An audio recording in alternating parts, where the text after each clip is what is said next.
발생하는 경우 항공자위대 전투기를 긴급 발진시킬 가능성을 올해 펴낸 방위 백서에서 밝혔습니다. 오랫동안 독도를 자신의 땅이라고 우기면서 이젠 전투기까지 투입하겠다는 고발까지 하고 있는 것입니다. 이에 한국은 일본의 전투기보다 우수한 한국형 전투기 개발 제작을 눈앞에 두고 있다는 보도가 나왔습니다. 전투기 개발에만 8조 6천억 원, 120대 생산에 10조 원이 투입되는 18조 6천억 원짜리 초대형 사업인 한국형 전투기 사업이 지난 26일 최종 합격 판정을 받았습니다. 내후년 시제기가 출고되고 2026년까지 실전 배치할 계획입니다. 개발 목표는 5세대급 스텔기 전투기인 F-35보다 낮지만 실제로는 성능이 기대 이상이고 이미 반쯤 스텔스라고 볼 수 있습니다. 이 전투기가 2026년부터 배치되면 한국 공군의 전투력은 급상승할 것으로 예상되고 있습니다. 게다가 군 관계자는 앞으로 KF-X의 스텔스 기능을 개량하면 F-35보다 우수한 나이트호크 수준이 될 것이라고 전망하고 있습니다. 해외에서는 한국의 개발 속도를 보고서 머지않아 완전한 스텔스기를 만들 수 있을 것으로 예측하고 있습니다.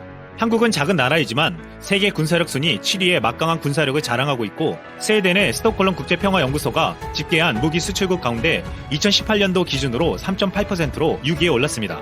한국의 군수산업은 내수 중심에서 수출 주도형으로 빠르게 바뀌고 있습니다.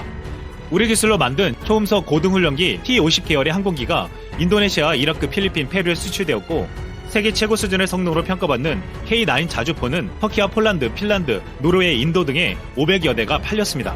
또한 이집트, 호주, 아랍에미리트, 사우디아라비아, 루마니아, 영국 등도 도입을 검토 중입니다. K9 자주포가 전 세계적으로 폭발적인 인기를 끄는 이유는 최고의 가성비 때문이었습니다. 호주에서 경쟁할 당시 K9은 K10을 합쳐 60억 원대인데 비해 경쟁하는 독일산 자주포는 180억 원에 달했고 K9의 성능도 그에 못지않게 준수했습니다. 또한 대함 공격과 방어가 가능한 국산 초계함도 말레이시아에 6척이 수출될 예정입니다. 태국과 인도네시아는 국산 호위함과 잠수함을 이미 주력 함정으로 활용하고 있습니다. 지난해 우리나라 방산 수출액은 36억 달러, 약 4조 원으로 집계되었습니다. 방위사업청이 출범한 지난 2006년 2억 5천만 달러에서 14배 넘게 급증한 수치입니다. 한국은 브라질, 인도, 터키 등 함께 신흥국으로 분류된 국가 중에서도 가장 높은 무기 판매량을 기록했는데 과거 재래식 무기 중심의 방산 수출이 이제 항공기, 자주포, 함정 등 첨단 기술력에 기반을 둔 선진국형 무기 수출로 진화하고 있는 것입니다.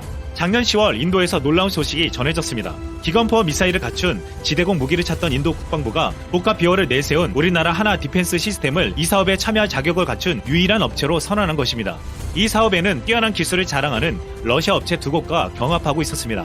그동안 러시아제 무기를 많이 사용하던 인도가 하나 디펜스 시스템을 선정한 것은 놀라운 일이었습니다. 지난 4월 대우조선해양은 인도네시아 해군의 잠수함 사업을 따냈습니다. 1,400톤급 잠수함 3척을 건조하는 계약이었는데 수주 금액은 10억 2천만 달러로 약 1조 1,600억 원에 달하며 한국 방산업계 수출 역사상 단일 계약으로는 두 번째로 큰 규모였습니다. 국산 보병 전투차인 K-21과 중거리 지대공 미사일인 천궁 등도 앞으로 수출이 유망한 제품입니다. LRG 넥스원, 하나탈레스, 두산 DST 등이 개발한 천궁은 사거리 40km로 북한 전투기와 순항 미사일을 요격할 수 있고 2015년도에 개발한 천궁2는 탄도미사일 요격 능력도 갖추었습니다. 사우디아라비아와 아랍에미리트는 천궁 도입에 관심이 큰 것으로 알려져 있습니다. 한국이 이렇게 전 세계에 무기를 파는 동안 일본은 지난 2014년 무기 수출 3원칙 폐기 후 군사 장비의 해외 수출 실적이 전무했습니다. 일본은 무기 수출 3원칙 폐지 후 5년간 방위 장비의 국제 공동 개발이나 해외 수출이 진전되지 않아 실적이 제로였습니다. 일본은 수출을 상정하고 방위 장비를 개발해 오지 않아 강점으로 보이던 기술력도 환경에 맞춰 진화하지 못했기 때문이었습니다.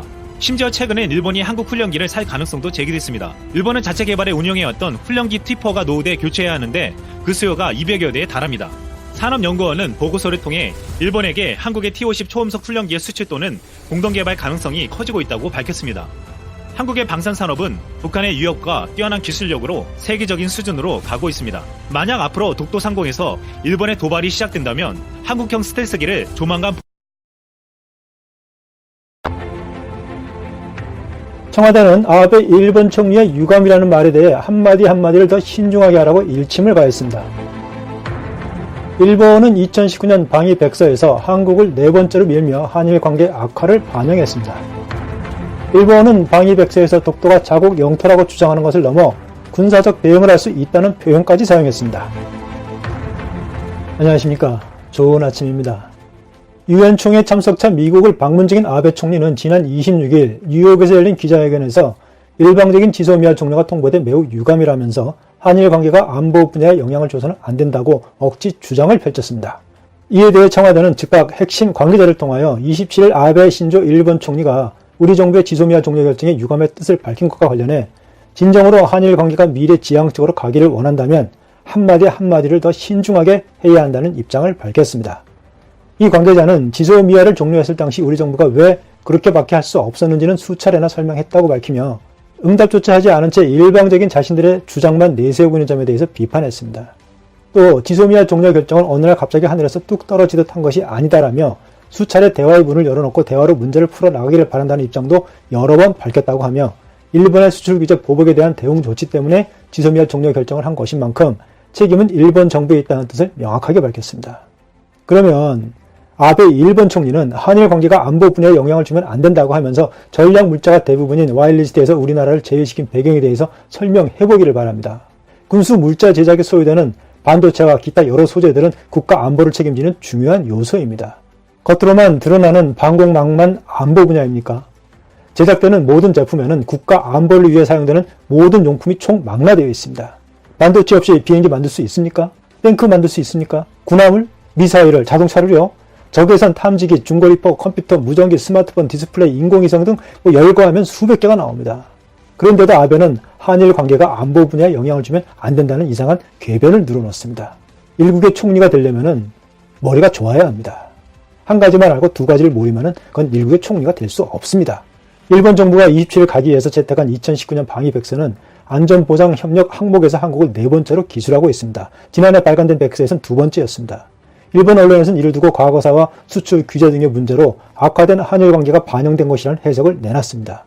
마이니치 신문과 아사히 신문은 방위백서 한국안보협력 네 번째로 격하해 라고 하는 제목의 기사에서 미국 이외의 안전보장 협력이 있는 나라로는 지난해 한국을 두 번째로 기재했지만 이번에는 호주, 인도, 동남아시아 국가연합에 그 뒤에 적었다면서 한국 해군의 초계기 문제와 지소미아 파기 통보 등 관계 악화가 반영된 것으로 보인다면서 지극히 유감으로 한국 측의 현명한 대응을 요구한다고 발언한 것이 백서에 담겼다고 보도했습니다. 극우 성향의 산케이 신문은 상기 내용 외에 동아시아 정세 안정을 위해서는 한국과 미국, 일본 안전보장상의 협력이 불가피하므로 고조되는 위협을 계속 외면하는 한국은 대응 방식을 고쳐야 한다고 주장했습니다. 지지통신은 동아시아에서 안보 분야 우위를 유지하기 위해서는 한국과 일본 및 한미일의 협력은 필요하다라는 일본 정부의 방침은 변함없다라고 하면서 한국과 일본이 대립한 채로는 주변국만을 이롭게 하는 결과로 이어질 수 있으며 한일 양국은 관계 개선의 실마리를 찾을 필요가 있다고 했습니다. 자신들의 잘못은 인정하지 않고 오로지 자국의 안보에 있어서 한국이 양보를 해야 한다는 주장만 내세우고 있는 셈입니다. 더군다나 2019년 방위백서 내용에는 독도 상공에서 무력 충돌이 발생할 경우 항공자위대 전투기를 긴급 발진할 수 있다는 문구까지 삽입해서 더욱 논란이 커지고 있습니다. 독도가 자국 영토라고 주장하는 것을 넘어서 군사적 대응을 할 수 있다는 표현까지 한 것입니다. 한국을 적대국으로 생각하고 있다는 뜻과 다를 게 뭐가 있습니까?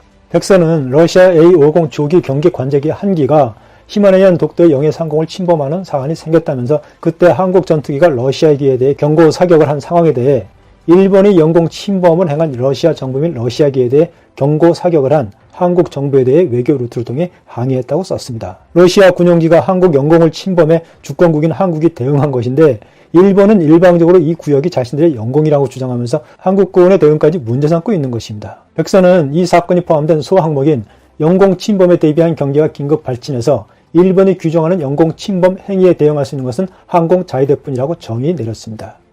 자위대법 제84조의 근거에 우선적으로 항공자위대가 대처하고 있다는 주장입니다. 자위대법 84조는 외국 항공기기가 국제법규나 항공법 등을 어기고 일본 영공에 침입하면 방위상은 자위대가 문제된 항공기를 착륙시키거나 쫓아내기 위해 필요한 조치를 하도록 지시할 수 있다고 규정하고 있습니다.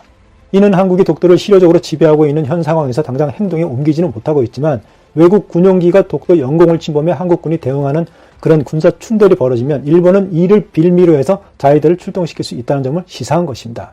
특히 지난해 12월 벌어진 한국 해군 구축함과 해상 자위대 초계기 사이에 벌어진 갈등에 관해서는 한국 해군이 초계기를 향해 레이더를 쏘았다는 일본의 일방적인 주장이 마치 사실인 것처럼 기술하며 억지를 부리고 있습니다. 한국 측의 설명은 전혀 반영하지 않았습니다. 자신들은 아무런 잘못이 없는데도 한국이 무리한 대응을 했다고 주장하고 있습니다. 이와 같이 일본의 올해 그 방위백서는 양국의 갈등을 집중적으로 기술해서 한국에 대해 부정적이고 왜곡된 서술만이 집중적으로 담고 있는 내용입니다. 일본은 한국이 가지고 있는 IT 기술 패권에 대해서 어떤 피해적인 자격지심에 빠져 있습니다. 그런 자격지심을 이런 방위백서를 통해서 안가품하려고 하는 것이 아닌지 생각됩니다. 2018년 기준으로 한국의 총 수출액은 600조 원입니다. 일본의 총 수출액은 730조 원으로서 130조 원 정도밖에 차이가 나지 않습니다. 거의 따라잡은 셈입니다.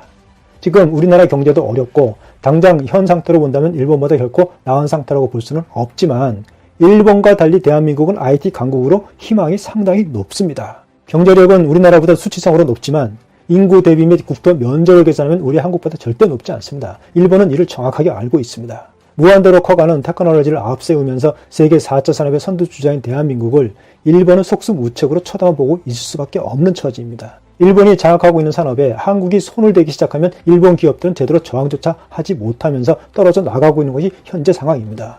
과장된 내용이 아닙니다. 현실입니다. 오래된 옛날의 패권을 그리워하는 일본은 지금의 착각 속에서 빠져나와야 합니다. 노라고 할 수 있는 일본의 영광은 이미 지난 지 오래됐습니다. 바로 한국 때문입니다. 언제까지나 과거의 영광인 전자강국으로 남아있을 수는 없습니다. 세계는 급변하고 있습니다. 현대의 경쟁 속에서 살아남으려면 기술력을 앞세우며 타이밍을 맞춘 과감하고 거대한 투자가 이루어져야지만 일본은 항상 한 발 늦거나 포기하는 무기력함만을 보이고 있습니다. 모험심 없고 소극적인 일본의 후퇴는 당연한 결과입니다. 지금까지 앞으로 몇 년 동안은 그나마 이제까지의 경제력으로 버틸 수 있겠지만 저돌적이고 공격적인 한국의 기술력 앞에 일본은 당해낼 수 없습니다. 경제 회복에 투자해야 할 돈을 군사력 확장에 투입하는 아베의 판단착오는 오래가지 못합니다. 전자 강국의 이미지는 이제 한국으로 넘어왔습니다. 일본이 대한민국에 어떤 식으로 무릎을 꿇을지 기대가 커지고 있습니다. 우리가 일본을 이길 수 있는 방법은 기술 강국이 되는 방법과 한국인들이 똘똘 뭉쳐서 단결하는 모습을 보여주어야만 합니다. 불매운동, 이거 식으면 안 됩니다. 더욱 거세게 불매운동에 동참하면서 이겨내야 합니다. 우리 단결합시다. 나 하나야 뭐 어떨까 하지 말고 나부터 동참한다는 생각으로 불매운동 열심히 지속해 나가기를 정말 부탁드립니다. 우리는 일본의 못된 버르장물을 뜯어 고치기 위해서 끝까지